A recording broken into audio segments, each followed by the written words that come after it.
अपनी बात को और आगे बढ़ाएं तो एमएड कंप्लीट हो गया था और नेट की तैयारी कर रहे थे और उसमें पास भी हो गए। 2 बार नेट पास हो गए।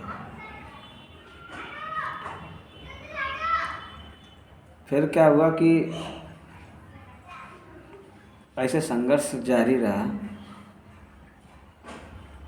कोचिंग भी बच्चों को पढ़ाने लगे, बीएड में भी पढ़ाया था और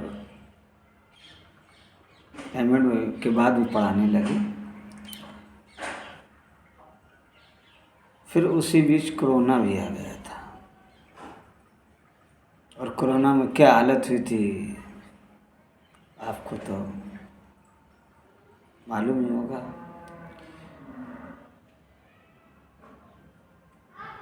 तो उस बीच मैं सोच रहा था, ऐसा लग रहा था कि काश मैं बायोलॉजी पढ़ा होता तो दवा खोज देता, लेकिन बायोलॉजी से ज़्यादा मुझे मैथ पसंद थी तो अफसोस कर रहा था। लेकिन अंतर्मन ने मेरे कहा मुझसे कि जो तुमने चीज़ खोज रखी है वो बहुत महत्वपूर्ण है। तुम कुछ ये खोज देते, वो खोज देते, वो बात सही, लेकिन क्या क्या खोजते तुम? सब काम तुम ही अकेले कर दोगे और कोई कुछ नहीं करेगा क्या? और लोगों को भी तो करना होगा कि सब तुम ही काम कर डालोगे। लेकिन अफसोस हो रहा था कि क्योंकि मैंने क्वेश्चन अपने मन से किया था कि आखिरकार मैं एमएड क्यों किया, क्यों शिक्षक बन गया। तो मन ने कहा था कि बारीकी में तुम जा सकते। तो वही अफसोस हो रहा था कि अगर मैं इस क्षेत्र में होता तो ऐसा होता। हमारे एक मित्र ने कहा था, जो हमसे जूनियर थे, उन्होंने कहा था भैया अगर तुम डॉक्टरी लाइन में होते तो बहुत नॉलेज हो गया होता। तो हमने कहा हाँ, लेकिन हमें भी मैथ पसंद है, उनको भी मैथ पसंद थी। तो वही सोच रहा था कि यार ऐसा होता तो मैं ऐसा करता। लेकिन मन ने कहा कि नहीं, जो तुमने खोज रखा है वो इतना कम नहीं है। अगर व्यक्ति को सुकून ही नहीं मिलेगा तो फ़ायदा क्या? अगर उसका मन ही नहीं शांत होगा तो और भी खोजों का सब निरर्थक हो जाएंगे। सवा कलह मचा रहेगा, फ़ायदा क्या? अशांति ही फैलती रहेगी तो क्या? ऐसा मैं सोच रहा था और मन कह रहा था कि जो तुमने खोजा है वो बुद्धि का बल्ब है, उससे दिखेगा लोगों को मन, उन्हें पता चलेगा किससे लड़ना है उन्हें।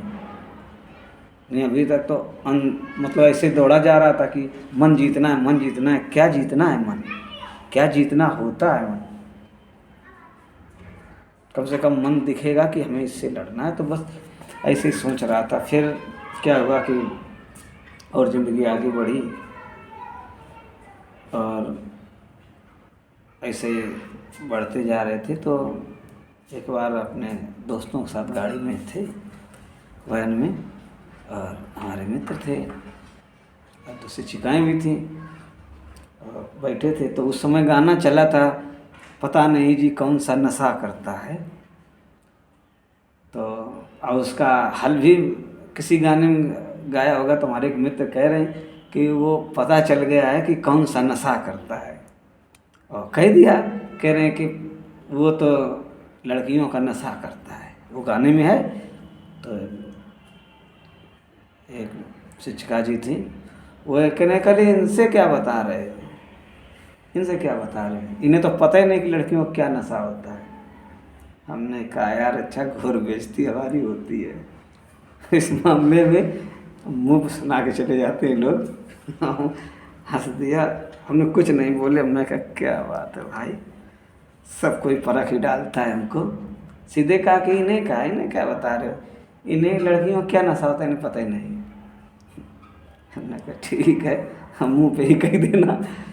तो फिर बात चली कि चॉकलेटी हीरो, तो हमने कहा एक एमएड कर रहे थे तो दीदी ने दिया था नाम हमको, तो उसी से फेसबुक आईडी बनाई थी।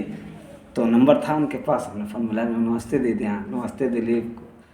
और हमने कहा अच्छा आपने मैं चॉकलेटी नाम क्यों दिया था? तो कहने लगे, अरे दिलीप तुम चॉकलेट की तरह हो, बिल्कुल खट्टे हो, मीठे हो, बहुत जल्दी घुल मिल जाते हो। तो फिर उन्होंने पलट के कहा शिक्षिका जी ने, हमें तो नहीं लगता कि आप बहुत जल्दी घुल मिल जाते हो, अभी तक तो नहीं घुले मिले। हमने को आफत है यार भाई। तो ऐसी ऐसी बातें लाइफ में होती रहती हमारे, क्या करें। अब सबको हम समझा तो नहीं सकते ना कि क्या सोच है हमारी, क्या लक्ष्य है, क्या टारगेट है, क्या ज़रूरी है, क्या नहीं। सब अपने अपने तरीके से मुझे बांधने का प्रयास करते हैं, व्याख्या करते हैं, सब अपने तरीके से मेरी कमियां निकालते हैं। तो ऐसा हुआ, लेकिन अब हम उस ओर बढ़ रहे थे जो मुझे प्रश्नों के उत्तर मिलने वाले थे। मैं उस ओर बढ़ रहा था, ईश्वर की खोज जारी थी। क्या है ईश्वर, ये प्रश्न था कि कुंडली शक्ति जागृत और ईश्वर मिलना चाहिए, ज़रूरी है थोड़ा सा, क्योंकि कुछ प्रश्नों के उत्तर बाकी थे। प्रश्न तो जीवन में बने रहते हैं। तो फिलहाल यहाँ तक तो हम पहुँच गए और लोगों के ताने भी मिले। जो गलती ना करें उसकी भी सज़ा बातों में मिल जाती है। कभी कभी एक बार ऐसे ही बैंक में थे और लाइन में खड़े थे, तो एक देवी जी आगे खड़े थे, पीछे से धक्का मारा है। तो क्या धक्का, अरे हमने पीछे से देने धक्का। तो अब एक और व्यक्ति, हमने कहा शांत, न CCTV में देखो, पीछे से धक्का मारा है। हम तुरंत सपोर्ट करने चल दिए, देखते सुनते नहीं हो। तो ऐसा भी हो जाता है। लोग बिना सोचे समझे ही बोलते हैं अक्सर, लेकिन सबसे उत्तम चीज़ न्याय है, न्याय। तो बस आज यही इतना ही है। आप बताएंगे कि जब मैं एक दिन ध्यान में बैठा था और अपने आप से प्रश्न कर रहा था कि सोच रहा था कि मुझे ईश्वर पाना है, मुझे पाना है, पता करना है ईश्वर का, तो उसका उत्तर मुझे मिला, उसी दिन मिला। वो अगले वीडियो में बताएंगे।